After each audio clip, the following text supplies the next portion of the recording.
Okay, so picture this for a second. You walk into a Whole Foods, you fill up your cart with, I don't know, the expensive Pinot Noir and the organic grass-fed milk, and then you walk right out the front door. You don't pay a single dime. Yeah, in most places that gets you arrested pretty quickly. Right, exactly. But in the text we're unpacking today for our deep dive, Yeah. that is literally the operating system of God. Which, I mean, it sounds completely insane. It does, but we are hitting the halfway point of this Lenten series. This is day 15, and the theme is Come Without Money. Yeah, looking at Isaiah 55, where the rules of economics just get completely flipped upside down. Right, it's the ultimate upside-down blessing. Isaiah 55 verse 1 explicitly says, "Come buy wine and milk without money and without price." See, my brain immediately goes to what's the catch? We're so wired to believe that if something is free, you are the product.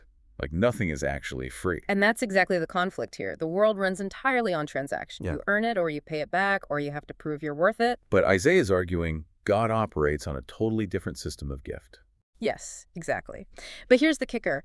This invitation is specifically only for the hungry. Which is ironic, though, right? Because usually we think being self-sufficient is the ultimate goal.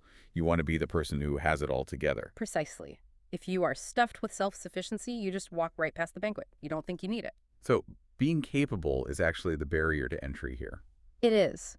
If you're aware of your need, though, this invitation sounds like water in a desert. But then Isaiah drops this diagnostic question that feels a little too personal. He asks, why do you spend your money for that which is not bread? And we really have to translate money here. It is not just the cash in your wallet. Right, it's time, energy, attention. Your emotional currency, yes. We are constantly paying out these highly valuable resources for things that just don't nourish us. The list of these not breads from the source material was brutal. Image management was one that stuck out to me personally. Oh, absolutely. Think about the sheer calorie burn of trying to maintain a specific persona online or at work. You spend all this energy crafting the mask, and then You end up exhausted and totally empty. It creates a massive deficit. And keep in mind, this isn't just a modern problem. Isaiah was originally writing this to people in Babylon who had lost literally everything. Right, their city, their temple, their identity, they were desperate for comfort. Exactly. When you're in a desert, you will buy anything that looks like water.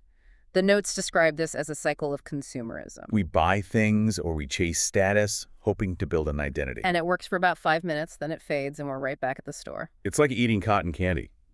It looks huge, but you eat it and you are still starving. That is a great way to put it. Martin Luther actually called mammon, so money and possessions, the most common idol on earth because of this exact dynamic. Right, because it demands our service, but provides zero security against death. It is a cruel boss. It takes everything and gives absolutely nothing back. Okay, so if we are stuck in this cycle of buying not bread and managing our image until we burn out, how do we actually get out? Because just stop worrying is terrible advice. Yeah, that's just relying on willpower. And willpower is just another form of payment. The solution here isn't to stop doing, it is to come. God offers himself. Yes, the text says here that your soul may live. It connects right back to the John 6 themes we have seen with Jesus as the actual bread of life. So the how-to here is actually about just dropping the wallet. That is it. You don't come with a resume of how good you've been. You come with openness. The goal is to realize you cannot pay for the wine and milk and that God actually delights in giving it to you for free. This is a really hard shift to make when you've spent your whole life paying your way. So for you listening today, here is the challenge. Identify one not bread you have been consuming. Is it resentment? Is it that doom-scrolling loop? Identify it and then practice coming to God without trying to fix yourself first. Because the Beatitude promise stands. Yeah. Those who hunger and thirst for righteousness will be satisfied. Not because they earned it, but because God loves to feed hungry people. A free lunch that is actually real. So as we wrap up this deep dive, I want to leave you with this thought.